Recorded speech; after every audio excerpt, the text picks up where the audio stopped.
kualitas liga kita Iya. belum bisa menelurkan pemain yang memang kualitasnya yang kita inginkan lah. Naturalisasi itu adalah proses. Jadi begitu udah ketuk palu dia WNI selesai. Takut untuk keluar, satu dari sisi mereka mungkin nggak bisa cepat beradaptasi, yang kedua gajinya memang kecil kalau di liga yang rendah. Cuma kalau kita pengennya gitu, pemain kita main di Serie A, Ligue 1, Bundesliga, Premier League, bukan cuman kita kalah saing, tapi secara regulasi kita belum bisa.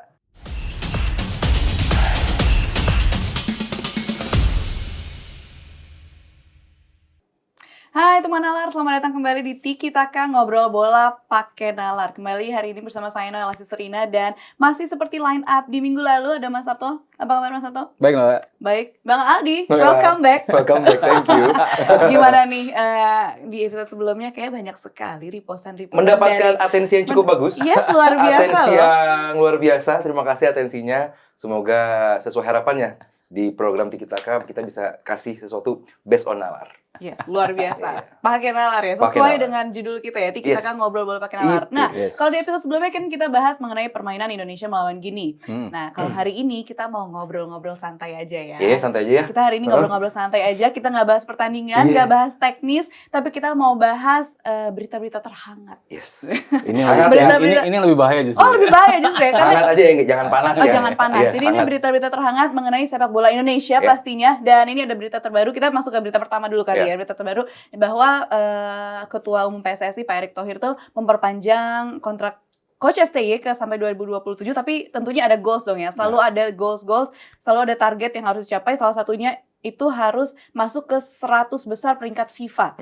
Nah, dengan cara mengambil pemain dari luar negeri, naturalisasi atau pemain keturunan gitu kan. Nah, menurut Bang Aldi dan Mas Sabto, apakah ini udah langkah yang tepat atau enggak sebenarnya? Mas Sabto, silakan.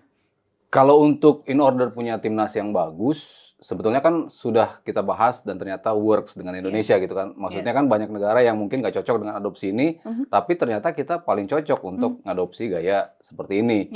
Artinya kita punya pemain-pemain yang tersebar di luar, kita panggil, kita build dalam satu timnas, dan ternyata mereka juga bisa langsung nyetel dengan gaya permainan yang dimau oleh STY. Jadi langkah yang diambil PSSI in order untuk mendapatkan timnas yang bagus, kita nggak bicara liga yang bagus ya, timnas yang bagus itu sudah benar, itu sudah tercapai targetnya dengan segala macam tadi, makanya STY-nya diperpanjang karena target-target yang bisa dilalui oleh dia gitu, masuk 4 besar Asia, bisa lolos ke 16 besar, timnas senior Piala Asia, artinya kan beberapa target yang tadinya nggak bisa dipenuhi oleh pelatih bisa ditebus oleh Sintayong, makanya kenapa dia di situ. Jadi kalau kita bicara timnas, iya sudah cocok caranya seperti itu. Terus kalau kita bicara bagaimana setelah mendapatkan timnas itu kita bisa perlahan naik peringkatnya, itu kan sudah mulai terlihat juga dengan peringkat kita yang tadinya di 160 atau 170, sekarang di 130 ya, 134. Artinya ada lonjakan yang cukup signifikan dari peringkat. Walaupun belum tinggi-tinggi banget ya, tapi paling nggak lompatan 40 angka itu lumayan oke lah buat kita gitu. Nah, caranya kan memang kalau kita lihat Erick Thohir, kan dia terstruktur banget ya. Detail banget gimana caranya bisa naikin peringkat sebuah tim.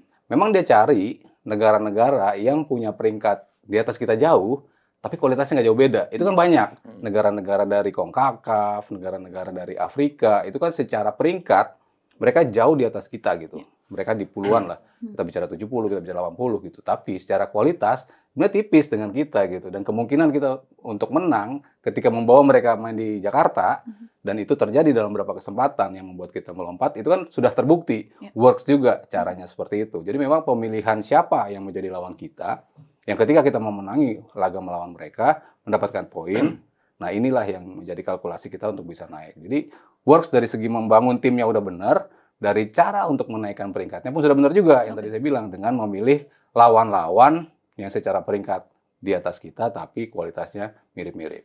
Oke, kalau dari Bang Aldi, gimana pendapatnya? Target itu perlu. Dalam sebuah perjalanan, target itu perlu. Waktu kemarin targetnya lolos knockout Piala Asia, udah 3 kita bisa gitu. Cuma kita bisa overcome the target. Nah, adanya target bisa masuk 100 besar itu juga perlu karena pada akhirnya kita ini tim mau dibawa kemana, apa yang harus dilakukan oleh pelatih, terus juga orang-orang di belakang timnas ini harus seperti apa. Gambarannya udah jelas bahwa kita menuju ke 100 besar dunia. Ya. Bagaimana dilakukannya? Ya tadi seperti dijelaskan sama Mas Haru juga bahwa kita persahabatannya FIFA Matchday juga, terus juga meningkatkan performa tim. Cuman sedikit yang kenapa kita harus terlalu fokus? Apakah dengan kita mendatangkan pemain-pemain keturunan dari luar itu menjadi jawaban satu the soul jawaban satu-satunya? Nggak juga. Karena emang dari kualitas permainan emang kita ada peningkatan, Noella. Jadi dan itu juga orang harus lihat gitu. Tidak serta-merta kita bisa mendatangkan 100 pemain keturunan dari negara-negara hebat sepak bola, sebut Brazil, Argentina. Tapi kalau emang nggak works, bisa aja nggak works gitu. Nah, yang tadi dijelaskan Mas Ari juga udah benar bahwa ini works apa yang dilakukan oleh Coach Sin, Pak Erik itu udah benar. Dan saya senang sekali dengan komentarnya Pak Arya. Dia bilang kok cuma 100 besar gitu. Kurang apa targetnya kok kurang gitu. Lebih sekalian. Nah, itu yang saya pengen gitu, bahwa kepercayaan diri akan timnas sekarang membumbung tinggi gitu, dan ini yang harusnya ada di belakang timnas, bahwa orang-orang percaya bahwa tim ini bisa gitu. Sekarang Uzbek aja peringkat berapa coba? 67.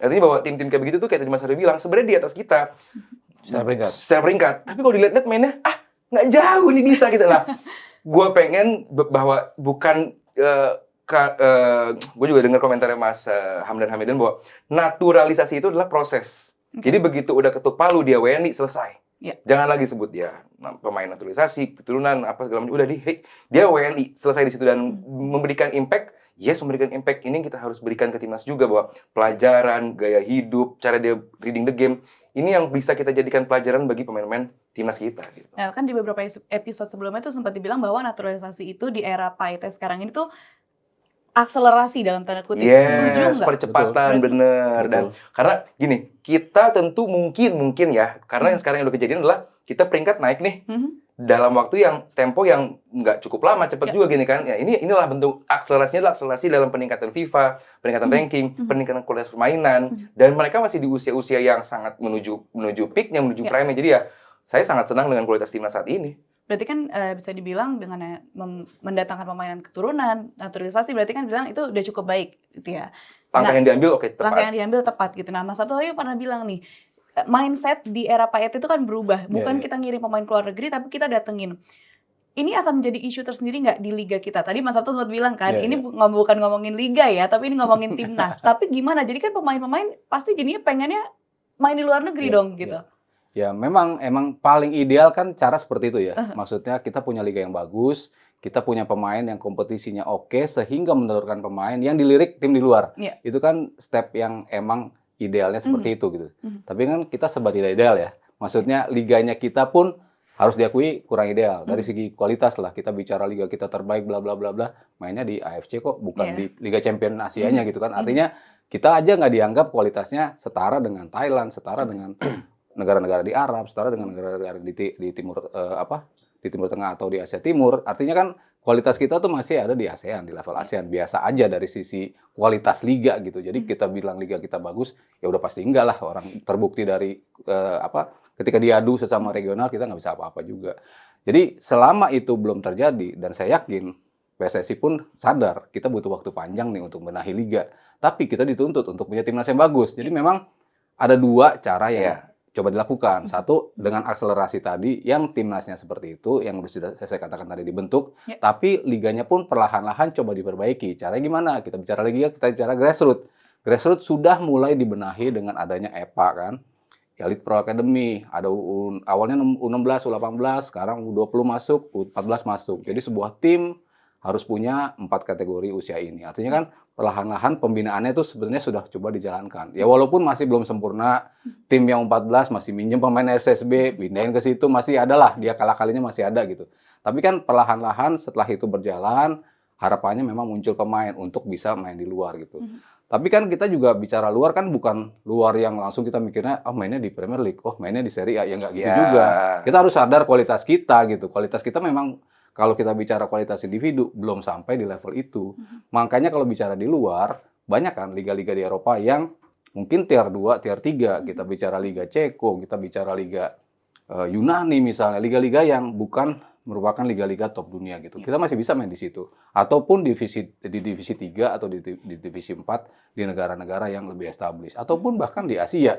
Kita bicara kayak si Pratama Arhan, kayak Asnawi, main di Korea, main di Jepang. Dengan harapan mereka punya tambahan ilmu untuk bisa disedot di sana. Walaupun dari sisi pendapatan memang jauh dibandingkan pemain yang dapat gaji di Indonesia. Makanya banyak yang nggak mau keluar ketika mereka kehilangan potensi gaji yang lebih besar di Indonesia. Mereka takut untuk keluar, satu dari sisi mereka mungkin nggak bisa cepat beradaptasi. Yang kedua, gajinya memang kecil kalau di liga yang rendah. Jadi memang keluarnya pun harus pilih-pilih gitu kan, kemana kita punya potensi untuk bisa bermain secara reguler. Kita jangan pikir kita keluar pastinya kita akan bermain di Inggris, kita akan bermain di Italia. Ya jangan berpikir seperti itu dulu. Kita main di negara yang kecil dulu. Yang penting kita mendapatkan jam terbang. Dari situ baru kita bisa melihat, oh ini pemain memang punya level bermain di luar. Dari Bang Aldi gimana? Sebenarnya main di luar bagus gitu. Cuman berarti gue pengen bawa mindset harus main di luar biar bisa compete untuk timnas. Yes. Itu sebenarnya nggak solely bener gitu. Lu bisa main di lokal tapi lu bisa perform untuk timnas gitu. Cuman kalau lu ada opsi main di luar untuk meningkatkan kualitas permainan lu, pengalaman lu, gaya hidup lu, dan lu ada kesempatannya, gue rasa untuk pemain muda menuju umur 26, 27, ambil. Karena pengalaman main di luar itu beda banget gaya hidup. Buat gue sih gaya hidup sih. Ini beda banget. Apa surroundings ya. Surrounding lu siapa aja gitu itu perlu bawa.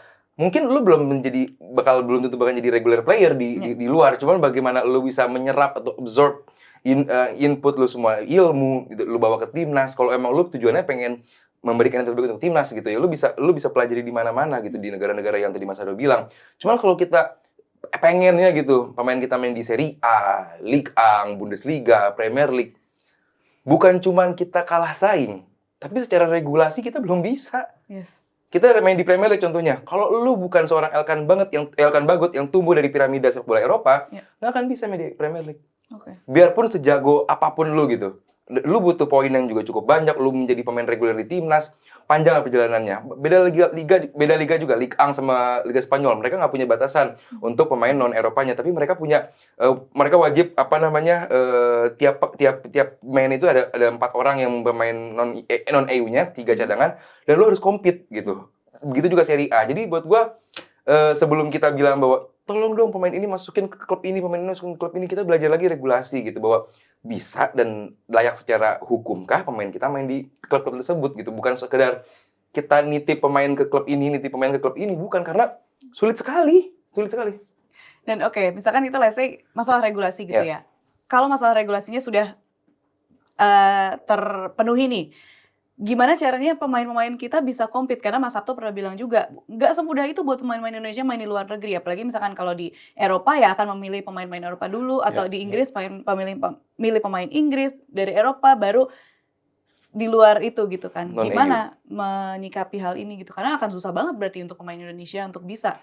Oh iya, memang ya tadi barrier-nya begitu banyak kan. Tadi Aldi sempat ceritakan kalau mau main di Inggris tuh kita harus ranking FIFA berapa, pemain itu harus sudah pernah mendapatkan berapa jam terbang di timnasnya itu sendiri. Kalau udah masuk, regulasinya udah oke di situ, baru bisa masuk. Tapi kan berat ya, maksudnya kita bicara peringkat kita masih makin ke bawah liganya, makin kuotanya makin sedikit juga gitu. Di level teratas memang kuotanya lebih banyak, tapi kan barrier-nya lebih banyak lagi. Di bawah mungkin kuotanya nggak banyak, tapi barrier-nya nggak banyak gitu. Jadi memang susah gitu kalau kita bicara kita mau tampil yang di kompetisi yang paling tinggi juga ya dari sisi kualitas. Kita harus lihat dulu kita ada di level mana gitu. Kalau kita cuma berasa main di kandang bagus atau di liga kita bagus, begitu kita keluar kan kita harus lihat dulu kita memang sudah ada di level itu apa enggak, kita sudah punya kualitas untuk bermain di level itu atau enggak.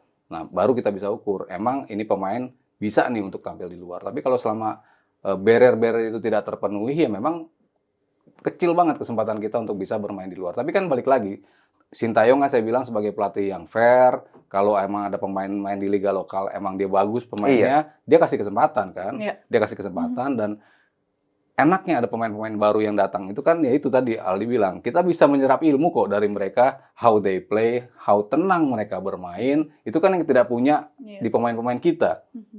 Bawaannya panik kalau megang bola gitu. Tapi ketika ada pemain-pemain ini belajar, supaya nggak panik, kita harus melakukan langkah apa ya? Kita harus ngoper kemana ya? Kita main di liga lokal pun terbukti banyak yang bisa keep up dengan mereka dengan mempelajari gaya bermain. Witan salah satunya, berapa kali kita kasih contoh di timnas seniornya, Sayuri Brothers lah terutama ya.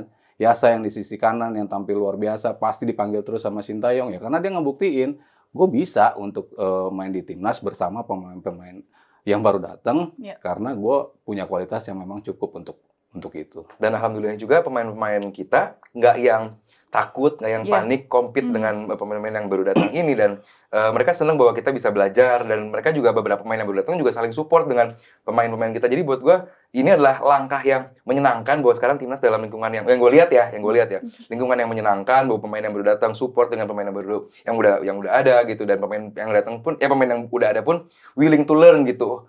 Dalam kondisi seperti apa harus seperti apa tadi Mas Rio juga jelaskan bahwa pengalaman dan juga pengetahuan itu tuh yang mahal. Kita bisa main di lokal, kita bisa main di liga sendiri, tapi kita bisa nyerap ilmu-ilmu yang dari Eropa itu kan hal yang kita mau beli berapapun sulit harganya gitu. Jadi buat gue ini merupakan langkah yang tepat lah, bagus. Dan sebenarnya bisa disimpulin berarti impact-nya ya positif sebenarnya. Jelas. Positif sekali. Iya. Jadi apalagi tapi jangan sampai dengan langkah yang sudah bagus positif ekspektasi ini menjadi bumerang gitu bahwa ini pelatih udah dikasih ini, mana dong hasil lo? Ini kan sepak bola gitu. Jepang aja butuh 100 tahun mapping untuk pengembangan liganya gitu, pengembangan timnasnya. Kok mereka bisa main di Bundesliga banyak? Ya karena mereka emang nggak punya batasan untuk non EU-nya. Jadi buat gua hal ini sudah bagus, cuman butuh waktu gitu. Nggak bisa kita bikin sulap buat timnas tiba-tiba menjadi peringkat 100 dunia dalam tempo sesingkat-singkatnya gitu. Jadi buat gua ini butuh waktu. Nah, Bang Aldi belakangan ini juga lagi ada berita nih ya, lagi hangat juga beritanya. Ada salah satu klub bola asal Italia, Como, yang menolak mendatangkan Tom Hai. Padahal kalau kita lihat sebenarnya permainan dia di timnas kita kan baik sekali gitu kan. Gimana pendapatnya? Nah, ini mungkin berbeda dengan tadi yang kita jelasin bahwa kalau si Tom Hai layak dan bisa secara hukum main di Serie A. Karena dia besar dari piramida sepak bola Eropa. Jadi dia adalah pemain yang bisa disebut untuk main di Como. Secara kelayakan, bukan permainan ya, kelayakan administrasi. Namun kita harus lihat juga Como dalam sekian periode datang orang Indonesia datang ke sana memperbaiki tim yang kalian harus tahu ini tim berantakan banget pas datang gitu, tapi datang orang Indonesia ini memperbaiki. Berarti kan sekarang udah di Serie A, artinya apa? Tim ini sudah dalam track yang tepat. Oke? Tim ini sudah dalam track yang tepat. Biarkan manajemen mereka melakukan yang mereka pikir layak untuk mereka lakukan. Kecuali tim ini masih berantakan, tim ini masih banyak minusnya, silakan kita memberikan kritik yang untuk tujuan membangun. Cuman yang gue lihat ini tim dalam kondisi yang on track gitu. Jadi buat gue, nah kalau pada akhirnya banyak yang kenapa nggak bisa masukin pemain Tom Hai gitu masuk ke sana? Ya mungkin bukan itu pemain yang mereka harapkan atau mereka butuhkan gitu. Dalam artikel yang gue baca mereka butuh nomor 8 dan nomor 10 gitu, pemain kreatif.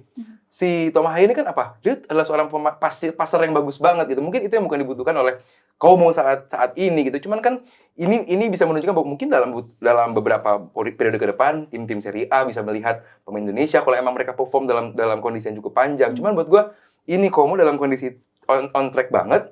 Biarkan manajemen melakukan yang mereka sudah lakukan selama ini, which is good. Mereka dalam kondisi yang sangat bagus. Jadi buat gue nggak perlulah kita bukan minta misalnya kita memohon ada pemain yang bisa dimasukkan ke dalam tim itu. Karena memang bukan itu yang mereka butuhkan. Iya itu dan jangan sampai kalau emang menilai bahwa pemain ini belum cukup kualitasnya, ya terima emang mungkin belum cukup gitu. Kan kebutuhan tim gitu. Kebutuhan tim. Maksudnya kalau dia disodorin Cristiano Ronaldo ya belum tentu juga mau gitu kan. Karena mungkin nggak butuh. Maksudnya mungkin nggak butuh gitu kan dalam mungkin kasarnya seperti itulah. Ini kan kali di Ronaldo nggak butuh gitu lagi. Kan kebutuhan tim gitu. Sementara penjelasan dari pihak Como itu sendiri mengatakan bahwa ada 5 pemain yang gayanya mirip dengan Tom Hai. Ngapain kita datengin pemain ke-6 dengan gaya yang sama gitu kan? Kalau untuk nanti sebagai rotasi doang gitu, datang sebagai pilihan ketiga doang gitu. Sayang buat Tom Hai-nya juga kalau dia ada di posisi itu. Sementara in order punya timnas bagus, punya pemain yang regularly bermain kan. Kalau dia percuma aja dia main di Serie A, ada di Serie A tapi nggak bermain juga. Itu kan akan membuat dia menumpul dari sisi kualitas. Ngapain juga dia ditaruh di situ. Jadi memang wajar apa yang langkah yang diambil dengan tidak mengambil Tom Hai ke situ karena memang kebutuhan timnya sedang tidak membutuhkan pemain dengan gaya seperti itu karena sudah banyak pemain yang gayanya mirip gitu. Makanya kenapa nggak diambil. Jadi lebih pada preferensi materi di atas lapangan gitu. Mungkin kalau yang gayanya berbeda, siapa tahu mungkin nanti Ragnar gitu yang dipanggil bisa aja. Maksudnya kan kita bicara potensi-potensi ya dari sisi kebutuhan tim dulu. Lalu setelah itu kualitas. Apakah memang dia mumpuni untuk bisa tampil sebagai personel Serie A? Karena kalau kita bicara kualitas kan Serie A tuh memang di atas banget kan gitu. Sementara ya tadi kita akuin, kita di ASEAN aja kelabakan dari sesi pemain. Di Asia sekarang udah mulai membaik, tapi kan pemain-pemain ini kan ada di tier-tier bukan liga-liga tertinggi di Eropa gitu. Jadi ketika mereka bermain, belum tentu juga level mereka ada di Serie A juga. Jadi emang sulit untuk bisa biarpun pemain-pemain terbaik kita, levelnya memang belum setinggi di Serie A. Dan musim ini juga kan Serie A, orang bilang bahwa Serie A adalah liga yang membosankan, pemainnya jelek atau apa. Tapi ingat loh, mereka koefisien terbaik di Eropa musim ini. Berarti secara permainan memang meningkat banget ya Mas dalam beberapa tahun terakhir. Dan semua timnya berarti Dan kan? semua timnya, karena kan jadi buat gua Serie A sekarang memang sedang meningkat kualitasnya dan butuh pemain-pemain yang punya kualitas luar biasa gitu dan juga administrasi yang tepat untuk main di Serie A ini, nggak semua bisa gitu. Berarti kan memang itu kan mutlak keputusan dari klub sebenarnya dan itu kayak Mas Sabto bilang akan jadi waste juga kalau dia ke sana dengan udah beberapa pemain yang gaya permainannya sama. Mungkin nanti akan mendatangkan pemain-pemain yang lain juga. Jadi kita jangan inilah ya, kesannya kayak Tom itu kok kenapa sih enggak? Karena apakah dia mainnya nggak bagus? Ya mungkin mainnya bagus cuman tidak diperlukan gitu ya Bang Aldi ya. Kasarnya seperti itu, bukan pemain yang tepat secara kebutuhan tim. Iya. Oke, nah ada juga nih klub asal Inggris lainnya, ada Oxford ya namanya, Oxford yang punyanya Payet sama Anindya Bakri. Nah bisa nggak mungkin ke depannya, kan Payet ketum PSSI, bisa nggak ngirim pemain ke sana? Ngirim SIN untuk? Bermain di Oxford?